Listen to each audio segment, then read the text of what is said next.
All right, what's going on, everybody? Welcome back to NECC. It is week number 9. I'm Echo K, and I'm joined by someone different this time around. Usually, we've got Regdor or RMC, but we're joined by the one, the only. If you don't know him, you're living under a rock. Let me introduce you to him, the Croctopus. How you feeling, man?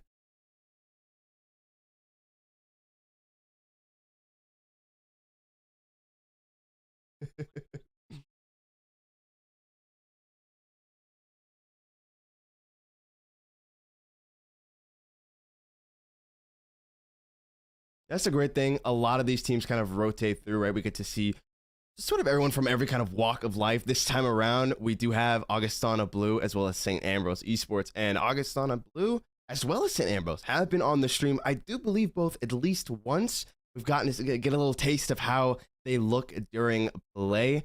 And they've been looking pretty decent so far. But more importantly, before we talk about how they play, we need to find out who it is that's even on these teams. I'm pretty sure we have the rosters prepped. So let's take a quick look at Augustana Blue first. Take another look at their lineup. That prep. Maybe we don't. There we go. Okay, there we go. We got August. There we go. They do indeed. Augustana Blue in their top lane. They've got a Dragonborn, the jungle, Wizard Ross. I honestly, I don't know how to fully pronounce that, so I'm just gonna we'll get around to that. In our mid lane, we don't have a mid laner. We'll find out when we're in game itself. And bot lane, we've got King Daitengu. Same story for the support. We're keeping things a little bit interesting here, Croctopus. You know, we gotta get surprised when we're on the Rift. Hey, what's a nice little esports game without a little bit of a wild card thrown in? Definitely excited to see these games though. Freshmen and 2 sophomores at least confirmed on the team. Some of the younger players on the team. Wonder if it could lead to some team chemistry issues. You know, the younger guys and girls in college might have a little bit of that hothead blood in them, going for the flashy plays when you don't necessarily need to. Be interested to see if they have a veteran in the mid lane or from support. You know, those places where you can kind of take a step back, really evaluate the full map, and make those good calls for your team. But let's get over to St. Ambrose and see who they've got coming out for us tonight. Absolutely. So on the flip side, we've got Prey in the top lane. And I've actually got the roster here. So we got Shinigami Yagi in the jungle. We've gotten to see him quite a few times here on the stream, and he's been looking pretty damn good. Dragon Beast 7 in the mid lane. Wave Check in the bot side. Always love to cast him. It's just when I get to scream Wave Check, life is good, honestly. I couldn't have been happier. And Notebook as well as his trusty support. Now, both of these teams, Octopus, are in a bit of an interesting position here. We're 1 week away from playoffs beginning, and both of these teams are still around that 50% win rate here. St. Ambrose is 4-3 at the moment, while Augustana Blue is 3-4. So both these teams, this one is definitely going to be crucial for them. Yeah, that's, you know, we're getting, like you said, to the tail end. This is where you have to leave it all out on the Rift. You come in, it's week 9. You can't leave anything out. You have to play your hardest and you have to play your smartest. One mistake, you know, maybe you can come back from. 2 or 3 mistakes, and you're already looking at the end of a game and a loss. We definitely don't want to see these teams having regrets coming away and games this late in the stage where they could really, they have their own destiny in their hands to see where it goes to the end of the season. Yeah, definitely so. I'm curious to see how they're going to look to perform, because interestingly enough, both of these teams seem to kind of suffer from the same affliction here, that when things don't go their way, it just goes downhill fast. Augustana Blue, for example, right? Every game that they have lost, it has always consistently been an 0-2. 0-2 against Blue Shield. 0-2 against Blue Gold A. 0-2 against Louisville Red. So it kind of gives you an inkling that it almost feels like if things don't go well for them early on in match number 1, you can almost write them out. Yeah, and I'm not sure if it looks the same on the St. Ambrose side of things, but if so, then that would make a very interesting game too, regardless of which team lost. It would also be interesting to see, if those were close losses in the first game that also led to kind of a snowball in the second game, or if they had the chance to battle back. We are going through our pick phase now. The bands have come through. We've got 3 bands on each side. It looks like St. Ambrose opted to not want to deal with Casson and Gragas or Jinx, with Vladimir and Sivir over on the Augustana. Can't quite make out that middle. That's Renata. Capture. Oh, okay, Renata. Yeah. Renata Glass, one of the newer supports that were added into the game here. There's just speed running through these bands. Obviously, draft itself was performed earlier in draft lull, so now we get to see them in their lineups, which obviously does take away a little bit of that surprise factor, right? The flex picks that we saw come through from either one of these teams, we're not going to see represented correctly here, but doesn't necessarily matter because that means we just talk about the draft a lot really here, as now are through these first 3 coming through the stock standard. It feels as we continue to move on to the rest of the bands here. Pretty saturated out. I think that both teams are really looking to take out those really oppressive kind of bruiser jungle and top lane champions. I would not be surprised to see another top lane or jungle role come in here. Syndra, actually. That one kind of caught me off guard, but with the Olaf, Renekton, and Sejuani, I just figured they were sticking with the theme here, especially with a couple of carries going out early on in the bans. Yeah. But as these picks come in, who do you think has the stronger team composition so far with the 4? I'm not going to lie to you, man. I'm looking at Augustana Blue because when I see the dragon, man, infinite scaling potential. Ever since Asol got reworked, the Cosmic Creator has become the Cosmic Destroyer. It's just so incredibly oppressive, the amount of wave control that comes out whenever you look to pick him up. And then you pair it with something like the Jarvan, like the Thresh as well, who can just lock you down, keep you in the gravity wheel that comes through. It's so hard to deal with. Yeah, it'll be interesting to see exactly how these teams take each other's comps and kind of roll with it. Not a lot of beefiness on the side of St. Ambrose Esports, really going for some high outplay potential champions with Camille and Lee Sin. Ari's definitely got some good wave clear. Could end up having some issues in the mid lane or later in the game, but I think they're going to try and end this one pretty early. Yeah, because Ari's usually something that we see kind of being brought out when you have that Asol in the mid lane. You get a lot more maneuverability, try and get that, utilize that high kill potential. But I'm curious, Octopus, because it looks to me like Tristana and the Asol got swapped around. Actually, it might just be Tristana mid. I'm curious if that was maybe just a mix-up or if that's actually what's going down. I saw it too. My initial thought was, oh, the mid laner and the ADC just were in the wrong spots on the pick board. Stuff like that definitely can happen. Or maybe it is Tristana mid and they're just going to go for a really strong Asol in the bot lane, supported by Thresh. I could see where it could work. I think that it would make more sense to have Aurelion Sol in that solo mid lane and send Tristana down with Thresh, of course. But, I can't knock it till you try it, especially around these, this isn't the best of the best or the worst of the worst. We're not talking the bottom or top 1% here. In the middle of the skill table of League of Legends, pretty much anything is possible. So who knows? We'll see. We'll see what they're going to do, though, whenever they get on the Rift. Should be out there pretty shortly. Indeed, they will. And it is a best of 3, right? So game number 1, you can always try out some new dark freaky tech that you're looking to put onto the Rift. Of course, it always feels good if you win that initial match, right? Only have to win one more game. But if you do end up faltering and taking the L in game number 1, you only have to, well, I say you only have to. You have to win back-to-back, but at least it's not like a best of 1 where you're just completely out of it. Exactly. The only thing I would say, though, is that with Augustana, that every time they've lost the first game, they end up losing the second game. True. So if they have that in the back of their minds, they're probably not looking to try something particularly. They are probably looking to go with something that has been tried and is pretty true to their team comp in the way they want to play. And maybe Tristana mid is that. Or maybe there was just an oops in the order and the middle pick was actually for the ADC. But we'll see. We'll see. I'll be excited if Aurelion Sol ends up down in the bot lane with Thresh though. That'll be a fun little matchup for the Zion and who's the support on St. Ambrose?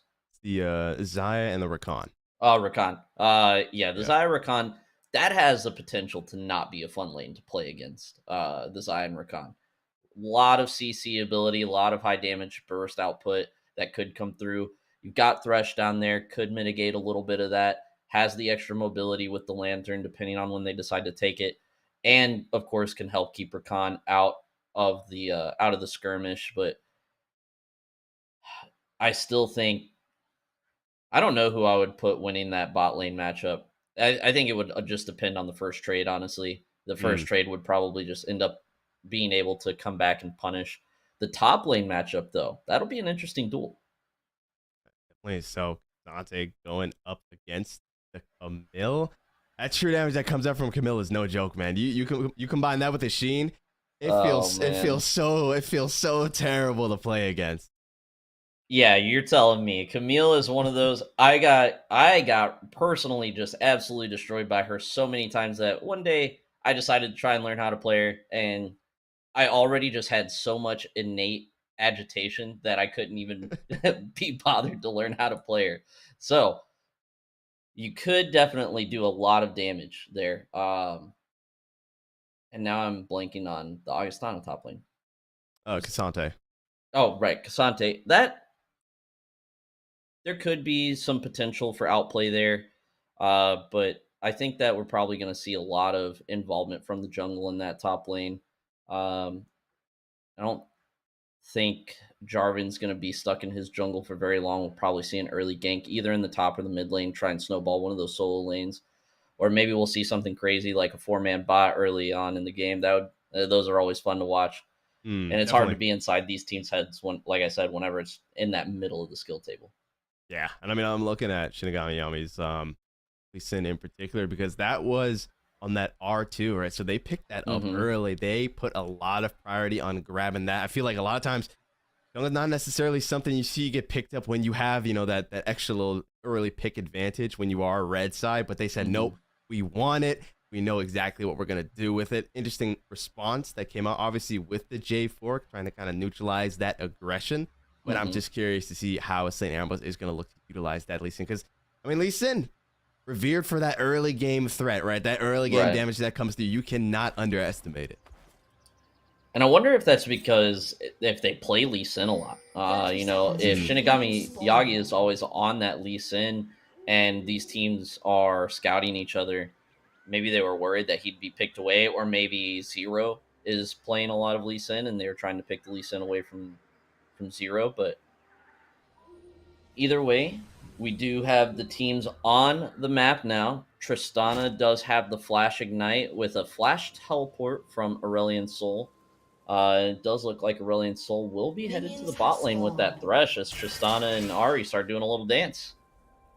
Some dark tech on the Rift, I'm curious to see. I've never seen this lineup here with Thresh and a Sol. I mean, bot lane in general, these past couple of weeks, it's been getting out of hand, man. You've got Veigar in the bot lane, weird Veigar Mordekaiser combinations and stuff like that. Things are happening. I don't know if I like it or not. We'll have to wait and see.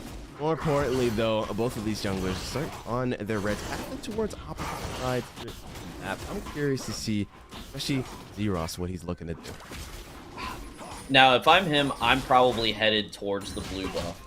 I think that you probably beat Lee Sin in the 1v1 really early, especially with the E, the attack speed from your E, and that knock-up ability. It could be dangerous if the Golem were to get J4 low and Lee Sin kind of comes in at the right time. But I'm thinking I'm probably going for the counter on this one.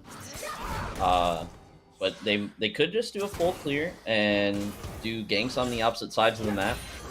No vision in either jungle for either side. No one really worried about the early ganks coming out, which is interesting again with the 2 jungles that we have on the map. Yeah, definitely an interesting choice. Normally you see some kind of early ward get dropped down at one of the raptor pits right then. Oh, I said no, we're good. We're confident in our skills here. Right. Zeros is moving on up into the top side here while Shinigami Yagi, excuse me.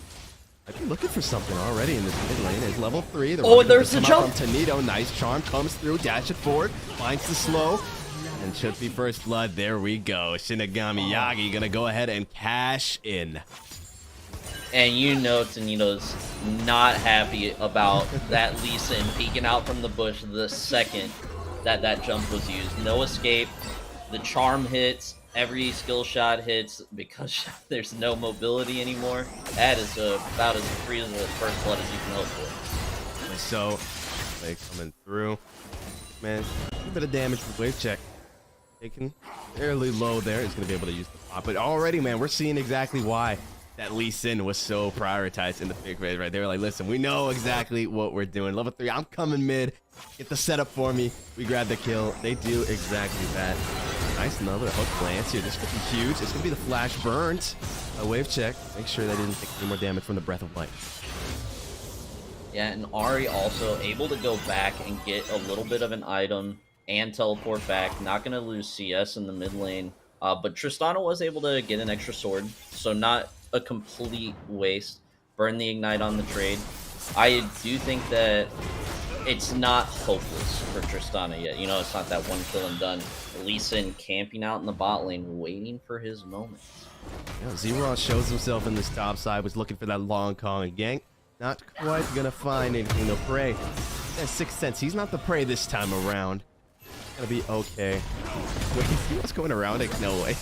Zeros is going around again, dude. I love He's it. Hungry. I love the commit here. The only issue is that wave is pushing straight into tower.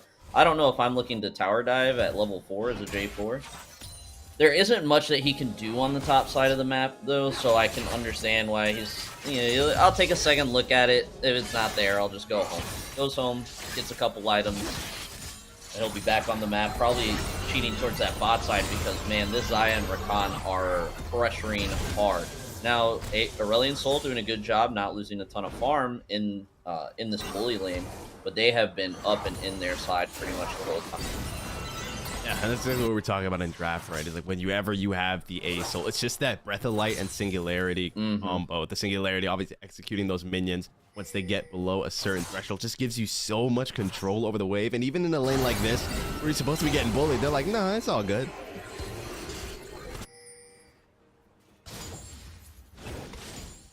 If they go quickly enough, too, they might be able to burn half of a wave to that tower. Rakan might be able to pick a couple up, but it looks like Xayah is going to be a little late. J4 has been spotted out in the river and has been seen going into the into the dragon pit. Everyone's going to be rotating here. Bot lane is just back. This is not a good dragon play. Uses the Q, has no escape. He's going to have to flash out. Oh my goodness. That is unfortunate, but actually it looks like Ambrose is gonna opt to just let the dragon sit for now. Don't want to take it. So overall, you know, Flash lost, yes, but at least you didn't lose your life, and you're not losing the dragon either. So it could have been worse. Could have been a lot worse. It could have been a lot worse, but I was preparing for it to be worse. I'll be honest. You know, when I saw him in there, it wasn't too bad. When I started panicking for him was when I saw the Q go over the wall and no E drop. I thought that might be the end for him. It's looking rather rough, but at the end of the day, white going to happen here as Kamiyagi is back up in this top side, just going for that full player once again.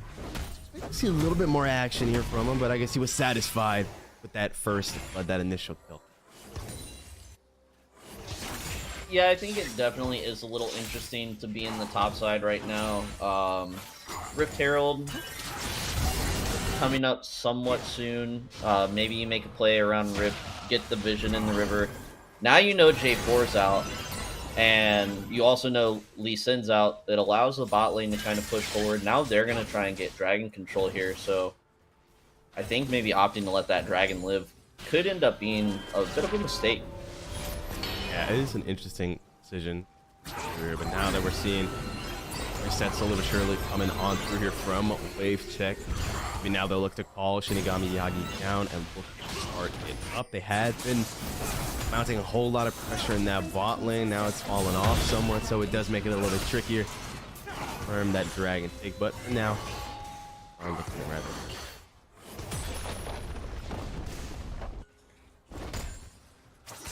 There's some tower plating gold. That's probably going to be good. I think it's a mistake right now for Lee Sin to be on top side. Even if they get this kill. Yep, going for it here, going all out. Dragonborn dashing away. He's going to stay alive. And like, yeah, not quite going to go down. Yeah, it's a... Hold up. Looking for more on the bot. The exhaust did come out. Finds the flay. Yeah, the Glacial Augment's going to come and clutch. Going to keep him alive. Yeah, Shinigami Yagi goes up top. He's trying to gank Dragonborn. Knows the flash is up, or at least probably should know that the flash is up. Dragon's up on the map. It is Mountain Dragon. It's not, of course, and it's also the first dragon, so it's not the most important thing in the world. But you're only up by 1 kill, about 800 gold. This dragon's going to help get him back in the game. And your bot lane couldn't really rotate to do anything because you're in the top lane. So it's a little rough. I think that they ended up getting the short end of the stick on that gank in the top lane. But it's definitely not over yet. Yeah. Drags being nerfed somewhat as well across the board. The percentage numbers going down a little bit, trying to prioritize more of that ganking early on here, but it does get picked up, and now Hero is going to look to grab some extra camps as well for his troubles. Maybe they look for something on his turret, but with those HP bars, I don't think they do. I think Zeros is just going to look to get those camps and just get the hell out of there. Yeah, I think that's probably the right play, and good job for him going into counter jungle there. Lee Sin had showed top side. I wonder if they had any... Oh no, quickness with a knock up. Ooh, a nice lantern, the God Lantern always protect there. Love to see it, but no. You don't go in on this one. Wave check the Feather Storm. Night Flash to get out of the box. Very huge. Strong's bringing it back. They never see the last couple of feathers, and they're not going to see their families either. Wave check gonna go down, followed up by Notebook. And to finish it all off, Shinigami Yagi is gonna go down as well. That was a very good rotation coming in from the Tristana. Great help by Thresh. Aurelion Soul comes up a little late, but in a good way, you know, kind of baits him into thinking, we can take this 2v2. Aurelion Soul just floats on over and changes the whole tide of the fight. I thought Wave Check might get away there for a second, but at the end of the day, I think that was definitely not the fight that you want to take. Yeah, it feels like Wave Check got a little overconfident there. Using the blast going right to get on over the wall in just the middle of the fight. Like, bro, you're an ADC. Remember, you're an ADC. You're not that guy just yet. You give it a couple of items first. You know, you're not quite there. You only got the Noon Quiver, but it is only his first death. So it's not the end of the world. 2 kills on over 2 heroes as well. On the Jarvan here is going to accelerate, picking up that first item. Most likely that Gore Drinker, since he does have the chain spike with. So I'm curious to see. But more importantly, King Dai Tengu. He's got the Roa. Now he got about 10 minutes to get that extra level, and that also just gives him those extra stats. Yeah, and then looks like we may have something going on over here at the top lane. Lee Sin was spotted moving out to the Rift Herald. Probably going to get it there. Not a really good opportunity here for Dragonborn to go give help. Unfortunately, Zeros is going to be very late on that rotation up, but in the bot lane, Wave Check narrowly avoids the skill shots and is going to live to tell the tale. Ghost gets popped. He's got the footwork, staying alive. Could have been terrible for him, but he's good. Now, Shinigami Yagi is here once again in this top lane, but that Wave's just not in the right position for him. We'll probably head into the jungle here. Maybe we see these jungles back. No, Shinigami Yagi, he wants this kill. He wants Dragonborn dead, man. They are going to spot out. They wrong. Oh? He wants him dead so badly. X-Tech Ultimatum gets dropped down. Dragonborn gets ignited. Nice flash to get behind them, and they use the all-out form to escape once again. He does it to him. My God, he gets away with it every time. Great mobility there from Dragonborn. And I'm interested as to why he's going up there so much. You know, Camille isn't really having issues with the trades or the farming. I'm not seeing a particular reason why Camille would either need help or to either snowball it, because also not super ahead. You know, if I'm Lee Sin, I'm maybe looking at that Ari Tristana again, seeing if snowball the mid lane and really get that AP damage up from Ari. Yeah, I think it's mainly just a little rough. Get on to Tonito there, right? He's got the potential rocket ship. Doesn't have flash, so that's definitely punishable for another probably 2 minutes, something along those lines. And I guess just looking to get Prey slightly ahead, or side laning it up. That they always have to send someone up to match him, but more importantly, next drag's up in 40 seconds here, and I'm curious to see if St. Ambrose is gonna give that one over once again, or this time around they look to take the first move. Yeah, I don't think Thresh was spotted rotating here. Oh, Tonito's gonna Tonito. bait here with the jump. Good rocket shot, and oh, now it's a party. It is indeed. The knocker comes through on the Tonito. The Q comes back, but the true damage is not enough. And Yagi's gonna be able to dash on back, and actually no one's gonna end up going down. It was a close fight all across the board. A lot of low HP bars, but everyone's still alive. The Herald's gonna get dropped down as well, but I don't know if you get to crash it. I'm not gonna lie. Yeah, I mean, three enemy champs in the lane right now, not close enough to get the charge. I forgot what the timer is on the Rift Herald. You probably could have made a better play with it, but it does secure you to allow time. You know, 2 people, I think, from Red went back, and now both almost back. Ari's almost back there to be able to contest for the dragon. Maybe they were just hoping it would distract to the dragon, but I think we're going to see a pretty free one for Augustana here.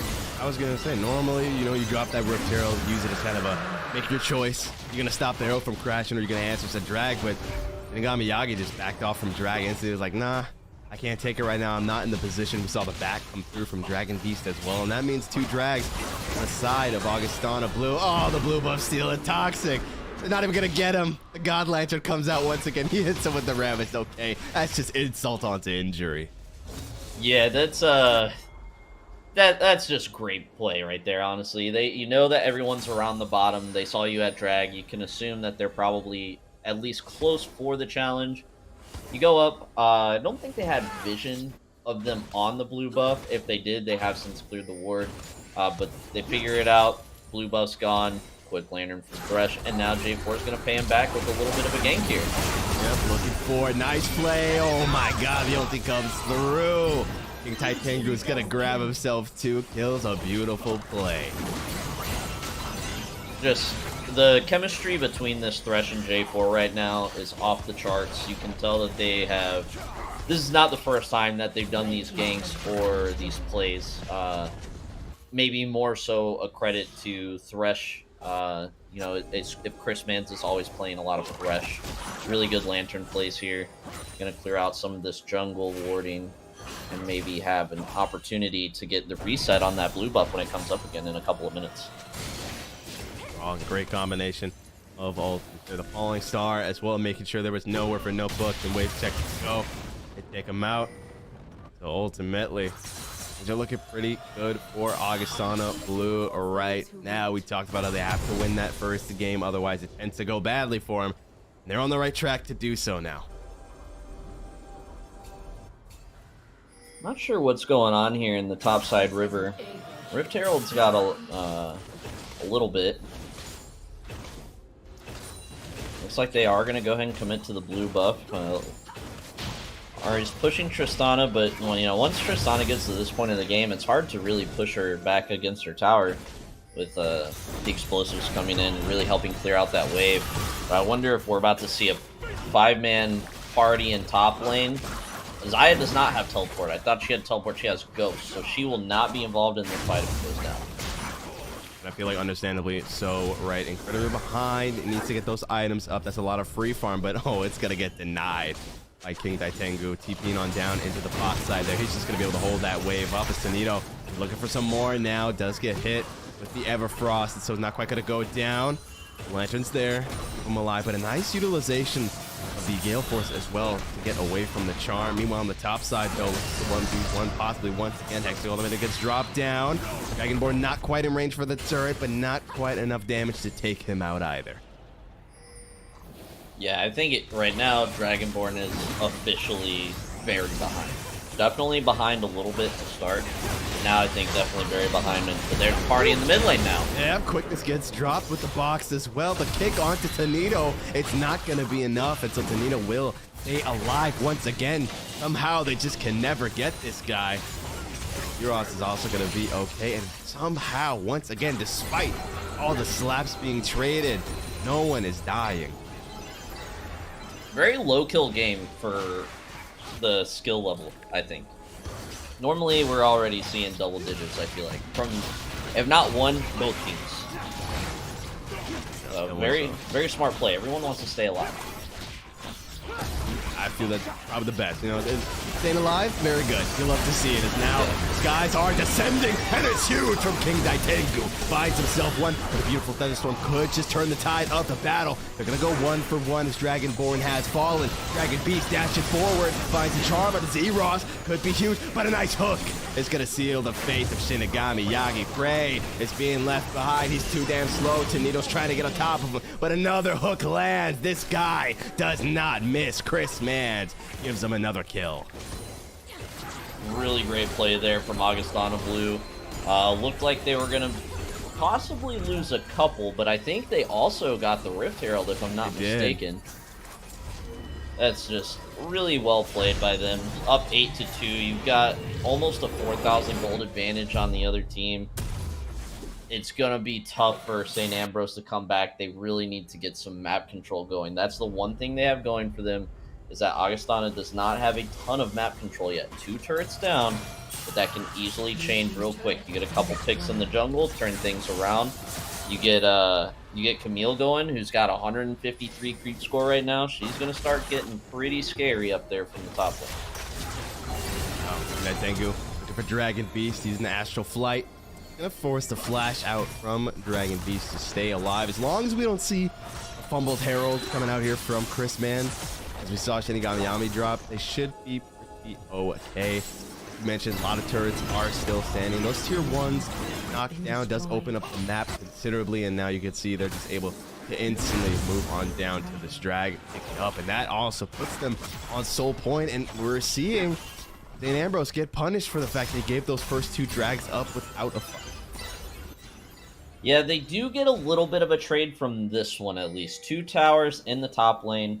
It's not horrible. Maybe you're setting up to really have more Baron control. You still have your own 2 towers in the top lane. You realize your bot lane was getting beat, so maybe you're trying to play Baron as opposed to the Dragons. I still agree that they probably gave up the first 2 drags a little too easy, but not a bad trade for this last one. No, the reset. Grump come back. Unfortunate, not quite gonna get the steal there on the Grump. So I'm gonna go on over to Shinigami Yagi here. Sure, Lee Sin was wondering why a 10 HP frog was hopping out of the bush. Yeah, like what the hell? Where'd you come from here? Ray's gotta be careful. Set up for a possible 2-1. The Astral Flight, not quite gonna go far enough here. King Tengu still needs to farm up some more Stardust to increase the range of it.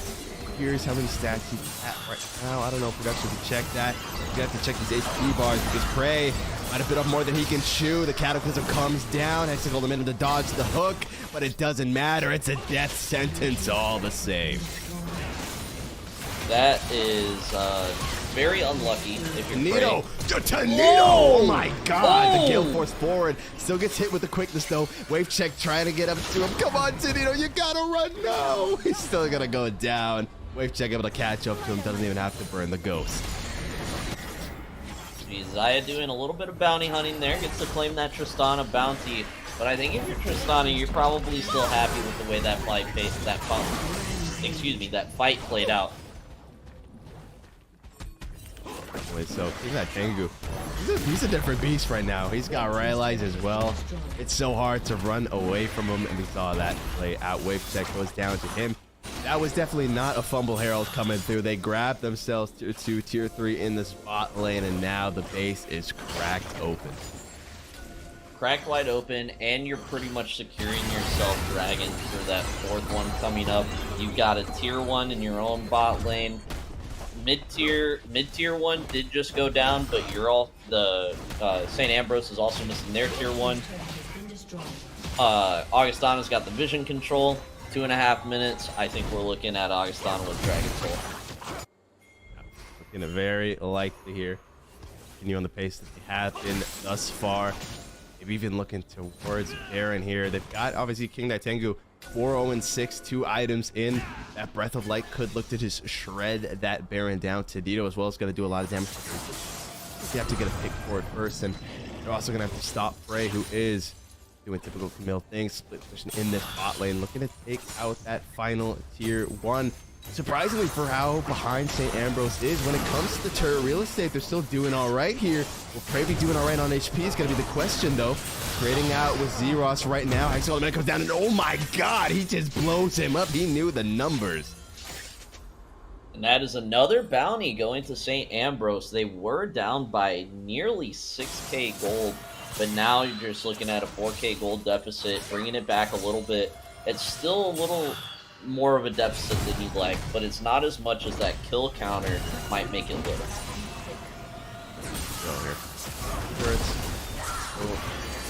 That moment here, they're going for that 3-man though. Surely, I've seen Dragonborn get out of worse situations. He's got this, goes all out in the Shinigami Yagi. A nice kick comes through. They finally get him though. It took 4 members. It took a whole lot of time, but they're able to pick him up. Finally going down, no bounty, but just the second death for Dragonborn. Doing a really good job staying alive, like you said. Still very behind on creep score though. Definitely a weaker champ in the game right now. With that, that's already the sign. Start that Baron up. Dragonborn has given his life for it. His sacrifice will be well worth it because the Baron's going to go ahead and be picked up by Augustana Blue.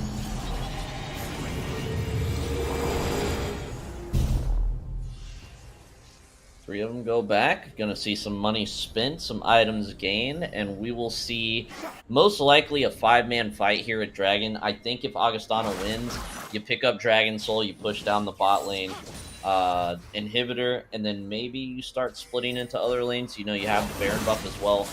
Oh, could be dangerous here in the jungle for Prey. Got caught out a little early.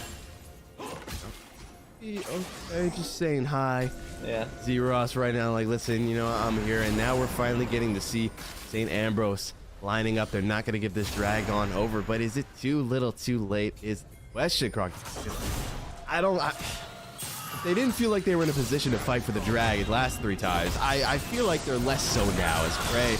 Still taking trades, though. Still on the minute comes down, so the 2 tanks are going to look to just isolate themselves while the rest of St. Ambrose have started up that dragon. Prey buying as much time as he can, but the light just hurts so bad. Dragon down to 4k HP. It's going to be a smite fight, most likely. The skies do descend, down they come. Huge damage. The objective is going to go ahead and be claimed by St. Ambrose, but do they live to tell the tale? Dragon Beats just barely staying alive. D-Ross looking for wave check now. Doesn't find a knock-up, gets the flag down, but it doesn't matter because King Daitengu does so much damage. Yeah, and I think that, you know, you get the dragon, solid play. I don't know if it's worth losing 3 players, though. You lose 3 players. The entirety of Augustana still has Baron buff. Those minions are not just going to be knocking on your door. They're going to be kicking it down. And here they go on the mid turret right now. Yeah, not just the minions, man. Augustana Blue is looking to kick your door down while they're out of here. They grab the tier 3. They grab themselves the inhibitor. This space is cracked wide open. Top lane.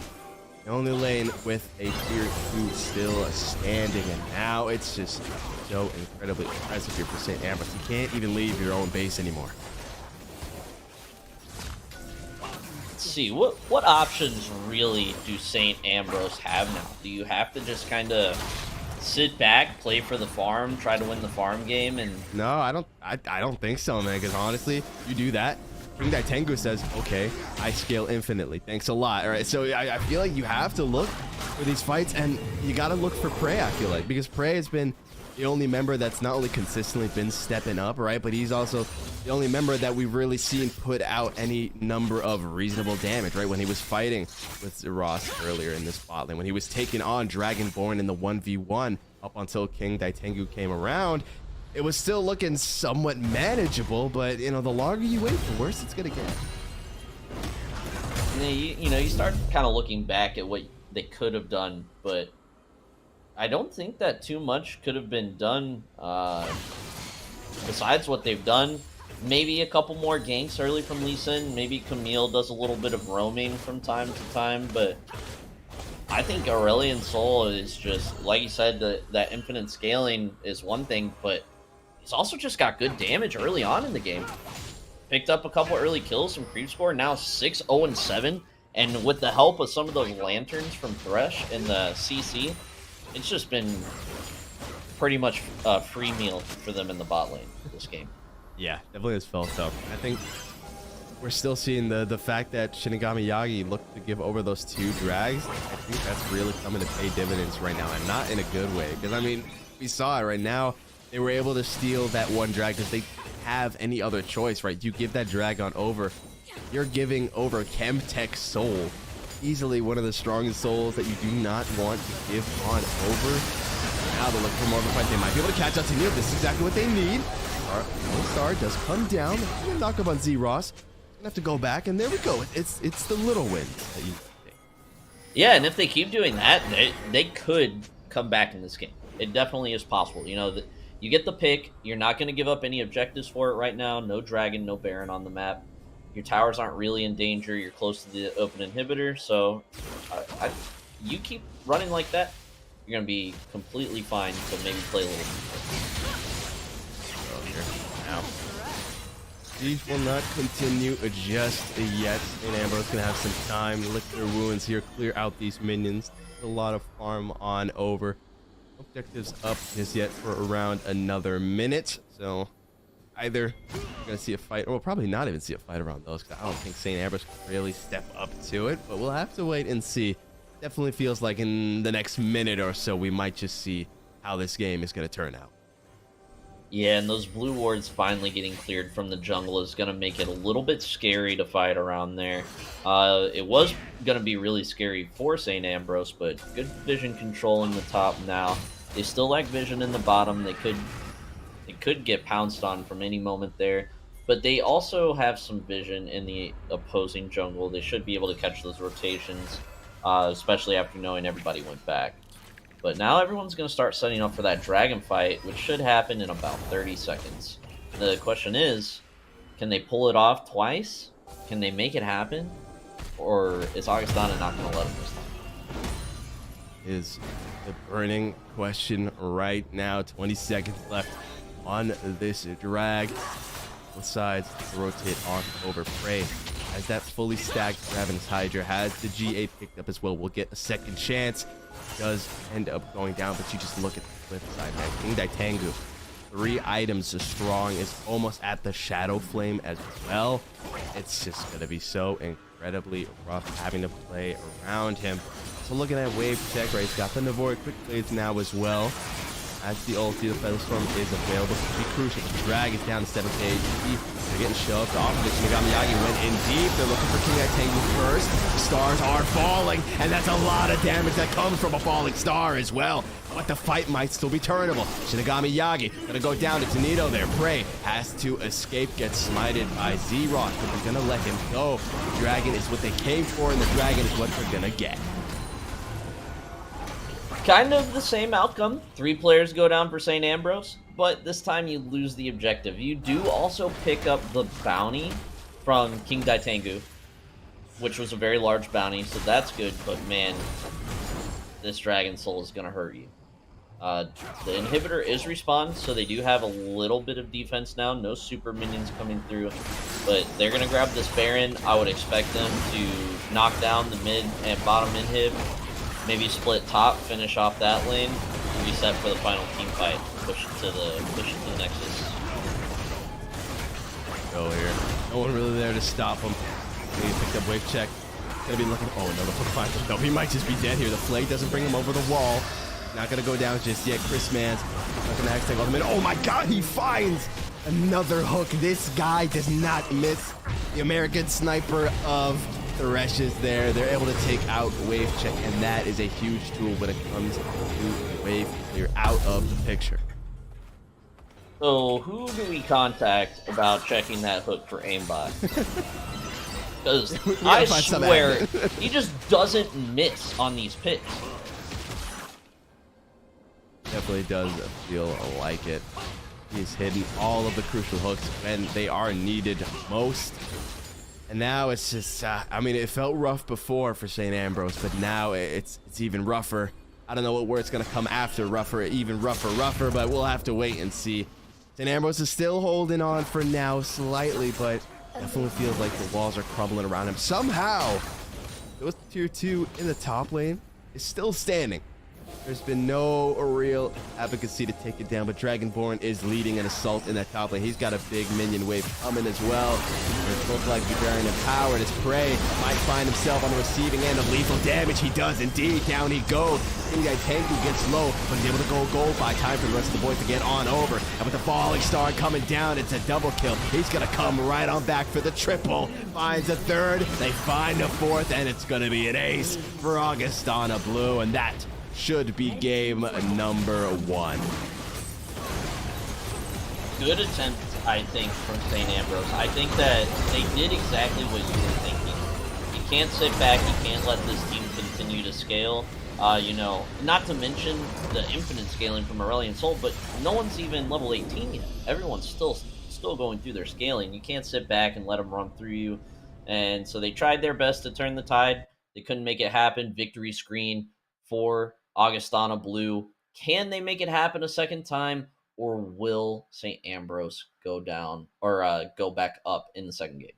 That is the question, man. More importantly, though, a burning question I've got: does King Daitengu warrant an Ace-Soul ban? Because that was quite the showing, man. Or is it more like a unsung hero support, right? Chris Mann's on the Thresh. Honestly, if I'm St. Ambrose, I might ban Thresh.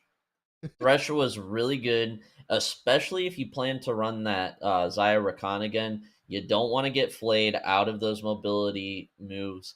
And not only that, but the flay was being used pretty well for the other champs that were there. You know, Ari's dash is going to get interrupted. Lee Sin's dash and kicks can get interrupted. So much stuff going on there that can really be interrupted by the flay, that if you plan to run anything similar to that comp, I think you just hit the Thresh ban. Well, with that, Augustana Blue picks up game number 1, so the 0-2 curse will not follow them this time around. We're going to throw it to a quick break while these players get ready to get draft for game number 2 started. We'll be right back. Don't go anywhere.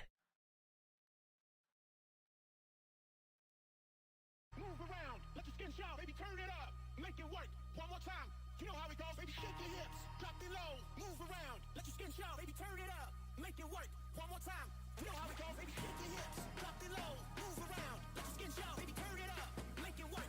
One more time. You know how it goes, baby. Shake your hips. Drop it low. Move around. Let your skin shout, baby. Turn it up. You know how it goes, baby. Turn it up. Turn it up. Turn it up. Turn it up. Turn it up. Turn it up. Turn it up. You know how it goes, baby. Turn it up. You got to.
We can set the world on fire, fire.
All right, and we're back, everybody. It was a bit of a break, but we're about ready to get things started once again. Octopus, the O2 curse of Augustana Blue is not here tonight. They grabbed themselves game number 1. They still have to grab one more, though. And St. Ambrose, their backs are up against the wall now. Hey, they're up against the wall, but that means they only have one option: fight back. Let's see if they can take the 0-2 curse that Augustana had for their only losses this season. See if they can be the first one that makes it a 1-2, or at least a 1-1. We'll hit game 3 whenever we get there. Right now, you just got to focus on the game in front of you. Don't leak the script. Come on, man. Yeah, I'm sorry. I'm sorry. I was just mad because I wasn't the one who wrote it. Yeah. But yeah, ultimately, it is a best of 3 here, so it's still anyone's game. It's obviously a bit harder now for St. Ambrose, but they could still get it done. I think we need to talk about what they can do better, what they need to improve on, and I feel like the first point that we need to touch on, Croctopus, is not giving those drags over for free, especially not when they're as easy to take as they were in game number 1.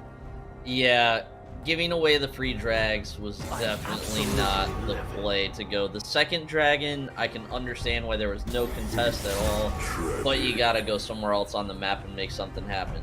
The first dragon was very legitimately just given up for free. We kind of talked about it a little bit. Dragon was half health. You push the J4 off of it. Just commit to it at that point. If they come back and fight, play the fight. Don't blow your abilities and cooldowns. Maybe they were scared. Maybe Lee Sin didn't have smite up. That one I did not check, I will be honest. But either way, you can't just be walking away from map objectives like that. It was an odd decision. Then that initial fumble herald that came through, I'm going to have to take a while, I guess, to say that probably the timer was about to run out, and that's why it was placed in such an awkward position. But like you said, right, if you're going to drop it there, at least make sure you get something for it if it's going to, give its life to buy you some time. We saw them back away from the drag instantly, but that's not here nor there anymore because it's game number 2, and I'm seeing the ASOL ban. So they said it warrants an ASOL ban, not a Thresh ban. The ASOL's going to get taken out. So is the J4. Interesting that the J4 was taken out, in my opinion. I do think that that there was a pretty solid game played by J4, but I don't know if it was ban-worthy to change up any other ban tactics you have.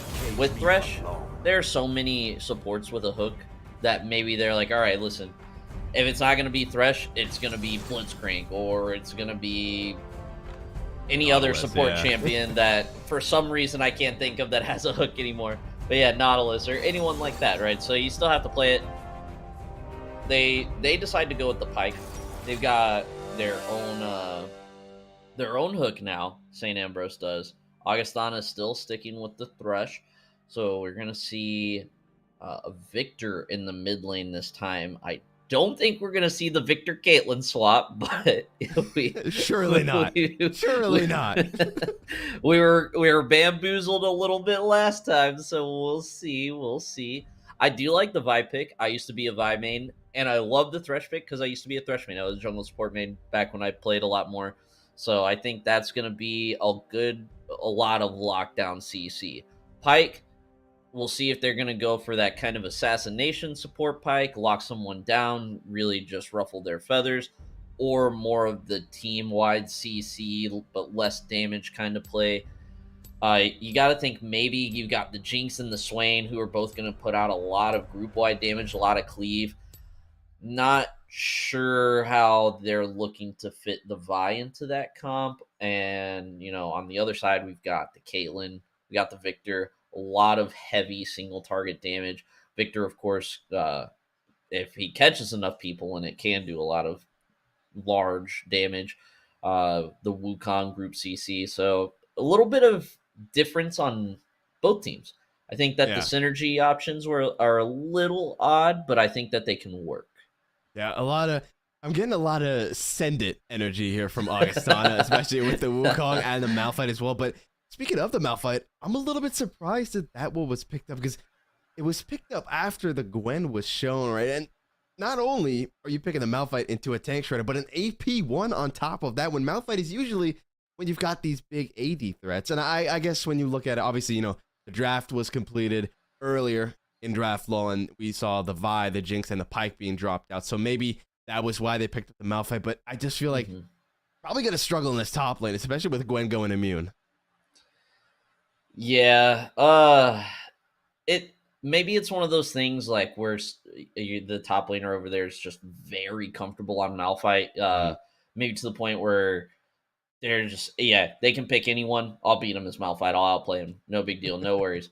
And again, it's that kind of middle of the table thing where, a lot of people like to pick Rammus even into a full AP enemy team, and they'll still roll around in a ball and be the most terrifying thing on the map.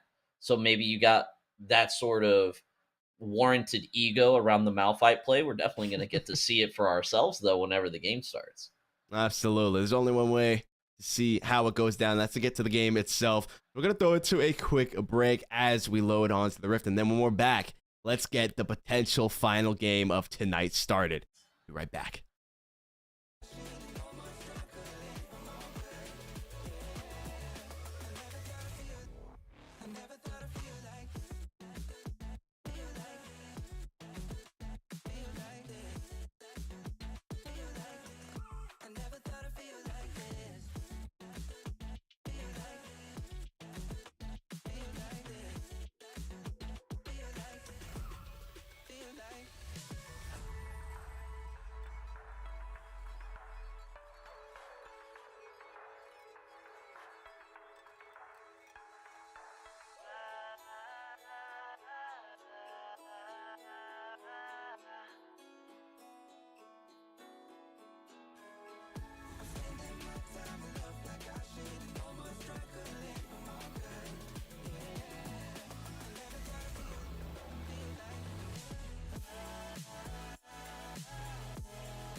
All right, we are back, and we're ready to get on to the Rift. The players are ready to go. I'm ready to go. Croctopus, are you ready to go?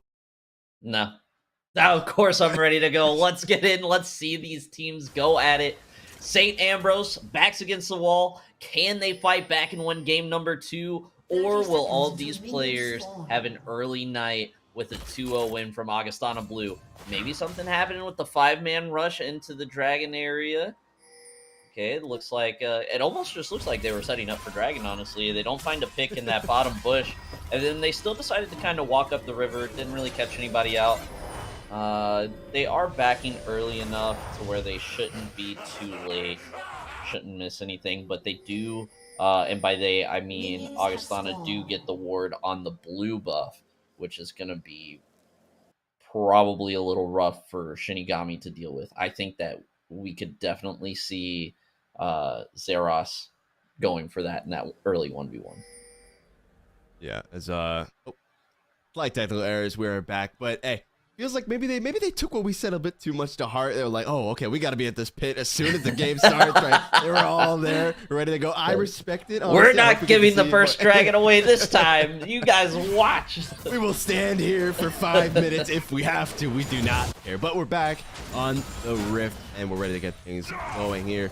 Shinigami Yagi was able to clear out that ward. Anticipated that it was going to be there. It was nice to see from Zeros right the moment that all those members from St. Ambrose showed themselves. He dashed right on over, and with Shinigami Yagi clearing that does give them not necessarily comfort, but it's just now you can track Shinigami Yagi a little bit easier now that you know they started topside. Yeah, the ward is cleared. Honestly, You could maybe leave it up as some sort of bait and like walk up almost like you're gonna fake the gank to top lane, the level 2 gank to top lane or something like that, and then just go down and clear your jungle or something. They do clear it. Not really much to be gained from clearing it besides the ward gold. They know you're gonna start blue buff. You're Vi, so you're probably not going to be coming straight across to the red buff right after. Probably just going to full clear. And then maybe look for the bot lane gank at the end. But I do think that the bot lane is playing pretty smart. Daitengu and Chris Mins right now. They're letting the Jinx and Pyke push into them a little bit. Not particularly letting, right? You know, Caitlyn Thresh lane, you're not going to be pushing out a ton right away. Yeah. Ooh, nice hook followed up with the chompers there. I think that Tango, though, is cool under pressure. Even when he's playing an ADC, walks around them. Oh, my. Okay. Nah, someone got to check this man's computer. The blind hook into the bush, finding Notebook, even though it didn't translate into anything insane, that was still crazy to see. Yeah, and to be fair to Augustana, we saw a little bit of this in the last game. St. Ambrose came out, they were the lane bully to start, and then all of a sudden, Augustana just turned it up. And it really was, I won't say it was bot lane diff, because I think that the early bot lane gameplay from St. Ambrose was fine. I think it was just Daitengu ended up roaming and popping off on Aurelion Sol, and with the help of Chris Mans, they turned the mid game into theirs. Yeah, definitely so. Fine. Okay. Chris Man toggled off for that one. I'm not falling for it. He knows Ron. He knows. I'm not falling for it. Not gonna find it there, but most importantly, Octopus drag is up. 50 seconds, and I'm looking towards that drag. I want to see if St. Ambrose is going to look to adapt and look to fight for that early on, or if Zeros is just going to get it for free once again. He's looking at this bot lane. Is level 4. No items yet. Once he gets that sheen, that's when I'm really going to look to Zeros to start putting out the damage here, but he's waiting, hiding his time, on the move. He gets spotted out, but doesn't look like he's going to find too much unless Chris Metz can find a hook. Here goes. Does find it, but it's just a little too late. Yeah, I think that they were a little rough on the timing for that game for sure. Zeros was set up nicely. I thought they knew where he was. I thought he had showed on the Scuttle Crab vision, but I guess he didn't, and they had no idea he was in that tri-bush. That could have been a very good game. All in all, 10 out of 10 effort from Zeros. Doesn't end up in anything, but it does mean that Vi gets to go and clear some camps in Zeros' top side.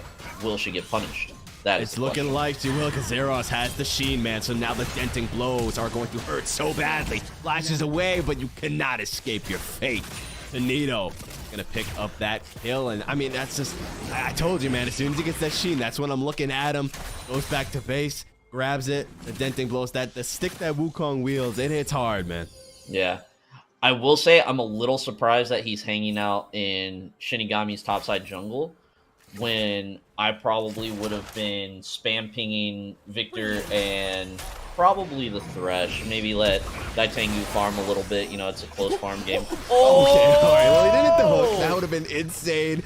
Ignite comes down. I don't think it's quite going to be enough. It's still ticking. It's super close.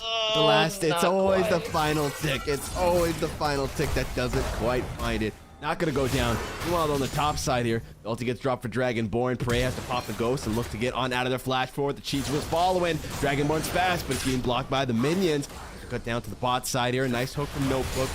Gonna get Chris Man's pretty damn low, and it's just fighting all over the rift right now. Looks like Prey was able to escape with his life. No, might still be in hot pursuit. Okay, he's going to be good. It's a little bit of a bait from the bot lane. Now we've got a 2v2 about to start happening there.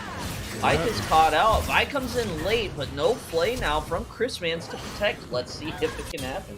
Ignite came out from Notebook there. It's going to be huge, and it's going to be able to just dive on away. Shinigami Yagi going to grab himself a pick there. King Daitengu going to be able to escape with his life. Has to watch in horror as Chris Mans goes down, and now Prey under his turret with a dream here. A lot of damage coming out from Zeros, but doesn't have that Cyclone available, so he's not going to be able to take him out. And I thought they may try to siege the top there. You know, I think that they had an opportunity to get Dragon after that kill in the mid lane and on Vi. But now they lost that opportunity, Augustana did. Now Ambrose is going to be on the Dragon. Should be easily dealt with. No one in vicinity. Vi is known for being able to slay those early dragons pretty well with the W and the extra damage from that. But in danger here. Oh man, that already hit so hard from Victor.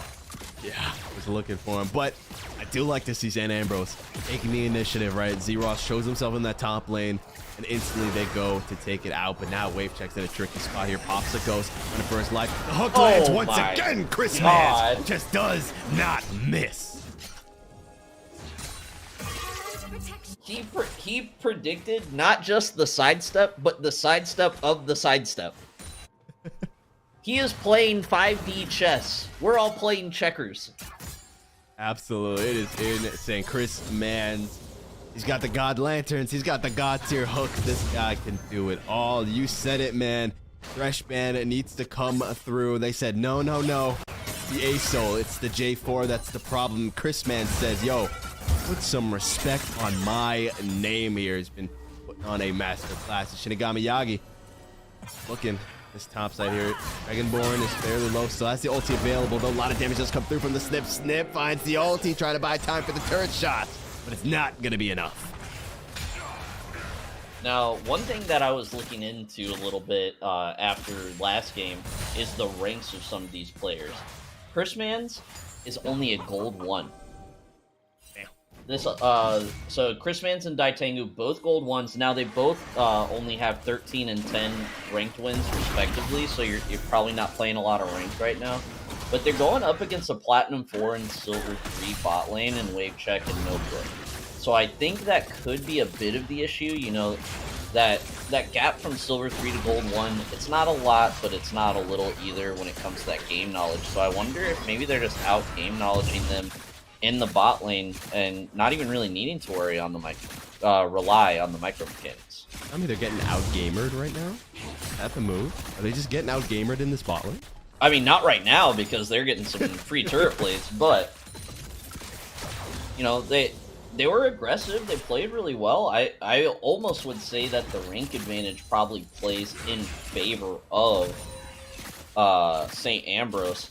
You know, even as a gold support, I would not really want to be going against a platinum AD carry, especially if that's their main role all the time. To me, I'm always just worried about trades and getting poked as a support. But you can tell that these guys have played together a lot on St. Ambrose. I mean, on Augustana. Very good communication, very good teamwork. Minus the gank that we saw this game, I thought the timing was definitely off from the bot laners. But, I mean... Oh my god, the play of the Jesus. hook, everything lands. In that Tengu not quite going to find the damage. Take out Notebook, but the fact that was supposed to be a gank in St. Ambrose's favor, they came out pretty well on top, but no, the Bush surprise. King Daitengu, nowhere for him to go, but he's still alive somehow, finally. Goes down to Shinigami Yagi with the Cyclone available, and the denting blows coming down. It's that so hook's much damage coming. from Z-Rod. Come on, hit him with the hook. Doesn't even need it. Hits him with the flay. The zap comes through, and ultimately, somehow, Wave Check stays alive, but I can't say the same for his support in jungle. Yeah, that was a fantastic counter gank from Zeros. I thought that maybe they had gotten caught out. Even I got caught not watching the mini-map. A really good counter gank. I thought they were going to get all three. Why are you still here? Goodness, No. why? The red buff. The red buff finishes him on. Notebook looking for the ult, though. He's going to find himself the first execute. And now he's looking at Chris Mans. Remember what you did to me? Make that a double kill, cashing out. Let's see, Pike not going to go back here, opting to stay, going to pick up a little bit of farm for himself on this one, it looks like. The rocket. Jinx rocket. Come on, it's traveling. Is he going to hit? Oh! It hits, but Prey can't follow. He doesn't have his ulti. He's got to push this wave in quick. Dragonborn, do not stay. Do not. If you stay, Dragonborn, I'm reporting you. Oh, he's actually staying, but okay, Prey's going to back off. So it's okay that he's going to stay. Looking to grab at this cannon minion, but that was so close. My good, no way. If I'm Prey, I don't care. I lose all discipline there. I'm going for the kill. Man, you cannot tell me that that little inkling of health is gonna be enough for Dragonborn to get out alive. I would not believe you unless I had seen it myself, but man, what a rocket from Jinx. Dragonborn just utilized like 2 years worth of luck with that one. These next 2 years of his life are gonna be rough because there's no more luck in the bucket. Therefore, that had to be like single-digit HP. Oh my. Looks like a dance might be happening over in the bottom side river. Prepping for dragon, mayhaps? Yeah, perhaps so. Prepping to take out Tanito. A lot of damage did come through. Top is still doing top of things.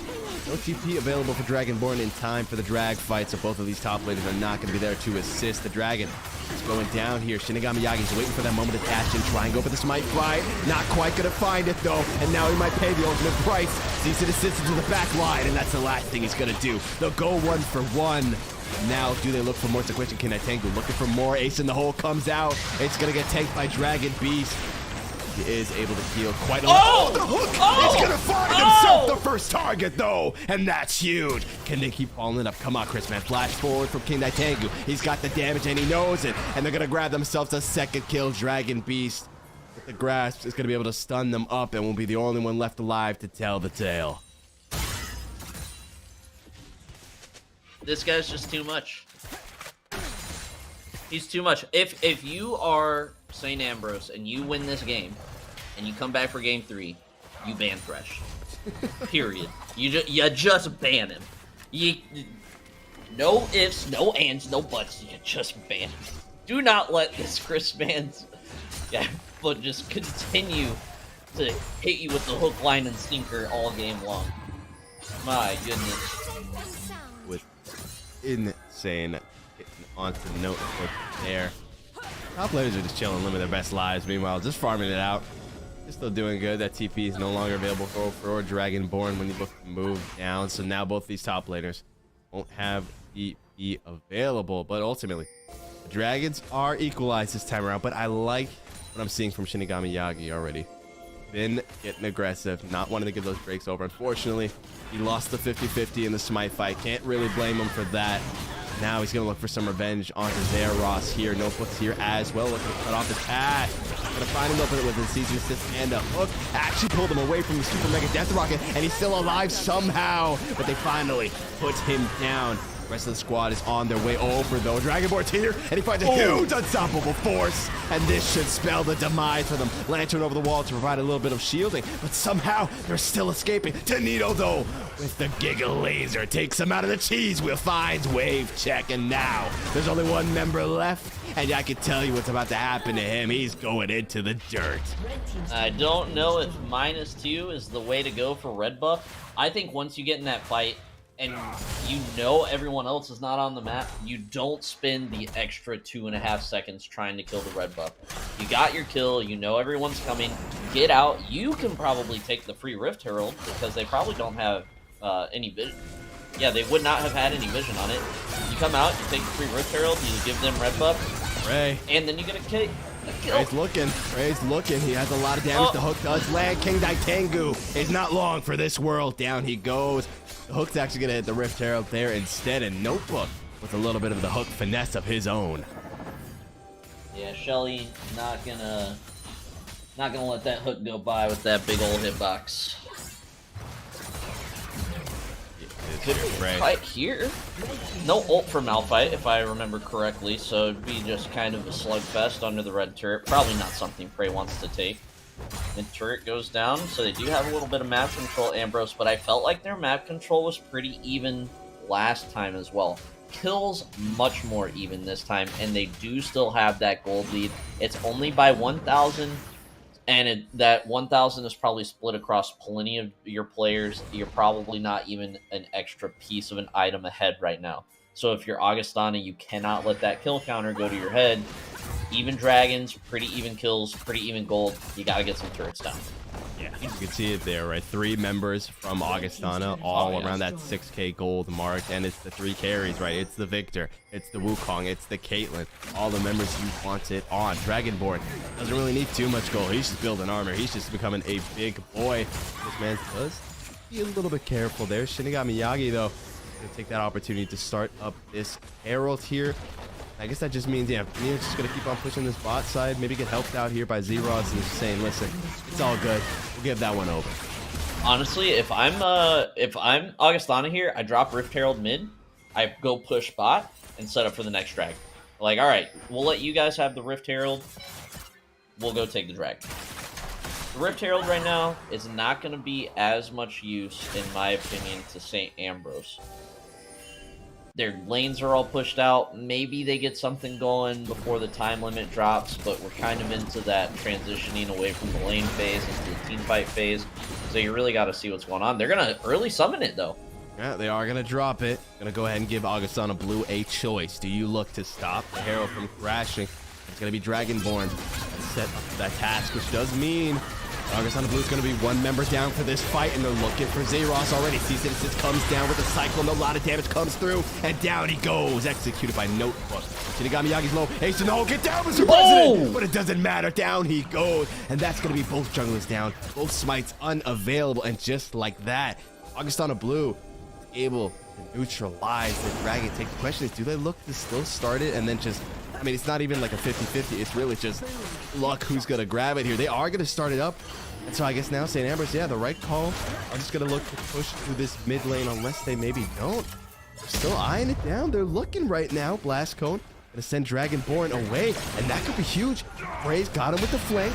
It's going to go wide and find a huge pull as well. Chrisman goes gold. A lot of damage on the King Tengu. Down he goes. 2 members down. Tenito with a nice gravity well. Stun, though, is going to be able to run off. And they bought enough time for Shinigami Yagi. Come on back. Eros is also here, but with not a lot of members, I'm doubtful if he looks to try and go for the steal. That would definitely be a one-way trip. Yeah, pretty interesting play there, in my opinion. If you're Augustana, to go to that dragon when you know the whole team is still alive. Or the 4v4, right? And with how even it is and where that lane was, the right play is probably to defend your mid lane. But, you know, they made the choice. I don't think it was a bad choice. I just don't know if it was the right choice. Yeah, I think it was a huge play. Yeah, no, I get what you mean. And I think it was also just Prey with having a huge play there on the blast cone, right? Knocking himself over to the river and Dragonborn over to the wolf pit, which meant that it was going to take him so much longer to actually get around and get to the fight. And then with that flank being set up, they were able to just capitalize on that perfectly. Things are coming up in St. Ambrose's favor. They're being a lot more aggressive like we wanted them to be, and it is paying dividends right now. They are in a much better position than they were in game number 1. A lot more doors are open to them. Get this thing going, but it's not over till it's over. Exactly, and I mean, even with that dragon kill, now you're up 2k? Roughly 2k, 2.5k gold. So now you got a small lead if you're St. Ambrose, something to work with. I will say I don't know if Baron is the play here, but they're kind of melting it. We got a lot of sustained damage, yeah. Of course. Matching over the wall so they see where it's at right now. Let's find Chris Mans here. Flash on away. The box gets dropped. Praise pretty low, but Wave Check finds himself 1. They find 2. Flash away to King Tengu. Not quite going to be found by the Chompers there, but they're still going deep after Shinigami Yagi. Finds the Vault Breaker, but he's the one who will be broken. Prey is the hunter now, though. He's on top of Tenito. Tenito with the flash, but it doesn't matter. You will not escape. And now Dragonborn with the 1v4 has got to make something happen. He can't quite get to Prey because Gwen is immune, and the ace is going to come on through for St. Ambrose. They're not going down without a fight. Big ace for St. Ambrose there. They are now 4k gold in the lead. That's going to be almost a full item for at least one of their players extra. You're also looking at what happened in that fight, right? I wish we kind of had a replay so we could go back and see Malphite's POV during that fight. because the unfortunate reality is that no other champion was on his screen during that fight. He takes the teleport to the top lane from the bottom lane. He showed bottom lane. Good choice for Ambrose to start the fight there. But I don't really understand why none of his team dropped a ward. I do believe that they all had wards besides Victor. I think he still had that sweeper, and I don't think he had a vision ward. And so Malphite TPs to the top lane, and then not only does that happen, but he walks through the river while his team runs through the jungle, and instead of turning around to cut him off, he walks all the way around the Baron pit, and he gets there like a full 40 seconds later. So it's just really unfortunate pathing from Malphite. Fortunate indeed. Flip side though, very fortunate for St. Ambrose. We're now in a commanding position. They've got the Baron empowered minions here. They are looking to take us to a game 3 in commanding fashion. A lot of the adaptations that came through from them have been absolutely huge. They're much better positions now than they were in game number 1. Definitely feel like game number 1 was just a bit of a fluke for them. I will say though, St. Ambrose is they're looking good, but it's Shinigami and they're maybe it's Prey. I can't remember who I was thinking of, but they get a little aggressive by themselves, and they have to look out for that because their lead is not so big that they can just start running in solo and not worrying about dying. If they die, it could still have some very negative consequences and allow Augustana to get back into this game. And they want to force that game 3, so they need to still play with discipline, still play with composure, and play for this map control like they're doing right now. Still here, the empowered cannon. It's going to be free firing on these turrets here. They are going to go ahead, back off while Prey continue to push the defensive here in this top side. Looking to pick up that tier 2. However, Dragonborn's got some boys coming on over here. Ross is there. If they could find a pick, that could be huge. Needlework's coming out. Gonna force them to back off here. Dragonborn getting a bit low. That is going to be the ulti burns. Power should stay alive for a little bit longer. Now you got to make a choice. Do you send, and it looks like they are going to send Zeros back down to mid, but now he's just going to back. Let Malphite get that solo XP going on, but you have a lot of very low level champions on the side of Augustana. Thresh is level 9, and then you got 2 level 12s and a level 13, whereas you got a 15 and a 14 already on the side of St. Ambrose. You're really going to start getting outscaled here soon, especially as that gold lead keeps pumping up, and now you're not just dealing with a stat difference, but an item difference as well. Looking at it, it's about to be a player difference as well here, as Chris Mann will be the first to fall. Dragon Beast is getting low, but a huge cyclone coming through from Zeros. Acing the hold on to wave check, but it's going to get tanked out, but it doesn't matter. Just like that, they're able to turn the fight around. Every single member pulling their weight. That was a fantastic play call from the rest of Augustana. Chris Mans, I don't know if this was the plan from the get-go. He throws out the sacrificial hook. He gets a big hook target. Everyone is burning their ability cooldowns on the support, though. The tank support, not worth a lot of gold, currently level 9, now level 10 after the assist he picked up. But then the whole team for Augustana just comes in, like, oh, you don't have any abilities left? Let me help you with that. They'll be refreshed by the time you respawn at the fountain. Let me get you an expedited recall here. Yeah. Get you back to base so you can buy some more items. But it's like you said, right? The leads are not that huge for St. Ambrose where you can just be super confident and do whatever you want, because we saw it exactly there, right? The fight turns around. Not only was it wasn't necessarily super close, it was fairly Augustana blue-sided, honestly. I wasn't too worried that any of them were going to drop. Yeah, it looked a little dire whenever they deleted Chris Mans on the Thresh, but like I said, they just blew all of their abilities. And the follow-up from Augustana was just the perfect timing to where they didn't have a chance really to fight back. All they were doing was auto-attacking and using their abilities on cooldown, which also leads to a little bit of panic use of abilities and maybe not necessarily good target prioritization. And then you're running from the Malphite, who slams everybody up, and then the Wukong, who also slams everybody up. And then you start thinking, I don't want to fight, I just want to live. Oh yeah. My god, that damage. The Needle said the same thing, man. I just want to live. Just barely gets out of that one alive here. Same could be said for Chris Mans. Dropping the box just to be safe. No neutral objective available for St. Ambrose to capitalize on, but they're still holding on to it at the moment. They have yet to pick up a shutdown on Prey. He's still 3-0-6 as the zone is now as well. That'll give him a little bit more survivability. Overall, definitely feels like despite there being around a 2K gold lead, everything feels fairly equalized. Yeah, it does. It does feel pretty equalized right now. You kind of had a lead if you were St. Ambrose, but now there's a dragon that's coming up soon. If you take that dragon and get Soul, I think you're probably back in the lead. You got a couple Barons, which definitely helped out with the pushes, but now you got an inhib down. You do have some outer turrets left that are looking good, but everything seems pretty even now. I think they pretty much lost their advantage, and they're going to have to fight if they want it back. They will, and fight they can. In 30 seconds, Baron will be up and available. Both sides are looking for that initial pick here. However, it'll be Augustana Blue that has control over the river. That first move is available. They want to look to take it here. The ace in the hole did get dropped. Looking to get some more damage here onto the members of St. Ambrose, because they're not going to find anything. But now Prey needs to be careful. In an exposed position, there's no one there to back him up. Gonna grab that turret. Needlework comes out, but it's about to be a 1-on-3. There's no one there to help him for quite some time, and Prey knows it. He's gonna have to make something happen. He's got the Needlework fully stacked up, doing a whole lot of damage. Goes gold, needs to buy time for someone to get to him. There's no one there, so now it's all about buying time. Down he goes. Shutdown goes on over to Zeros.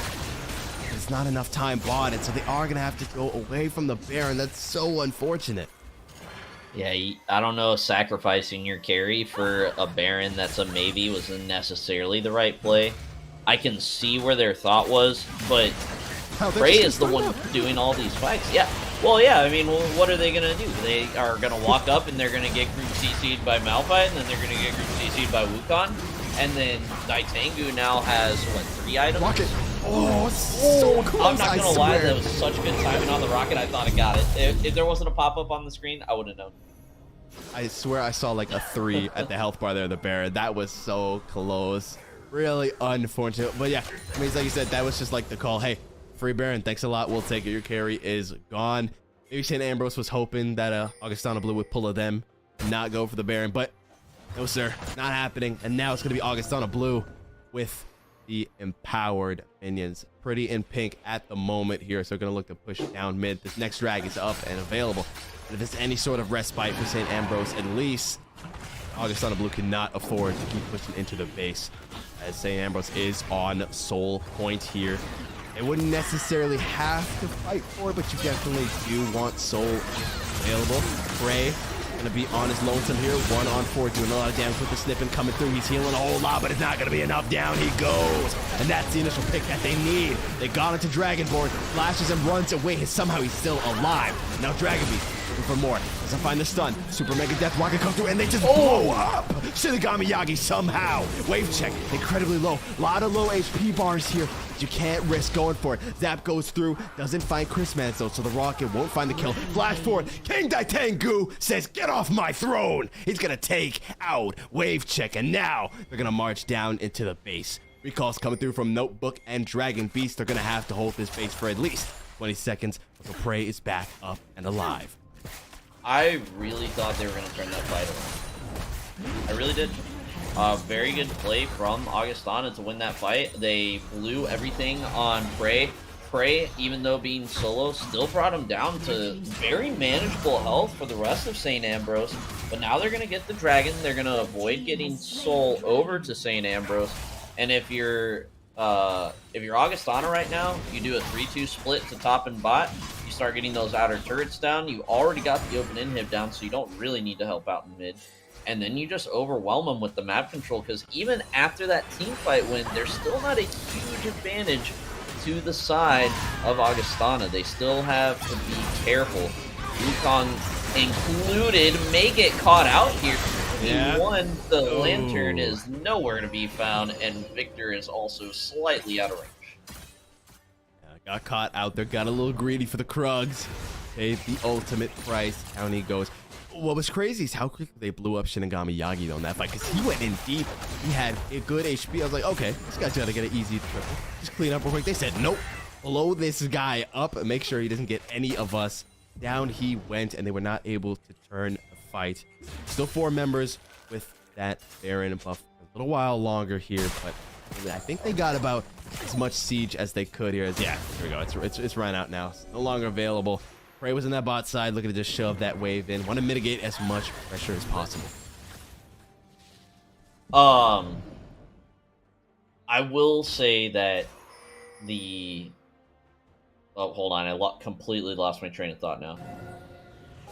All right. So, all right. I'll come back to it if I remember it later. But, yes, the absolute deletion of Shinigami Yagi. You know, everyone likes to use the saying that someone got melted. But usually it's just like chunks of the health bar going away in pieces really fast. That literally had the health bar, and then all of a sudden it was all one solid color. Hey, don't do it.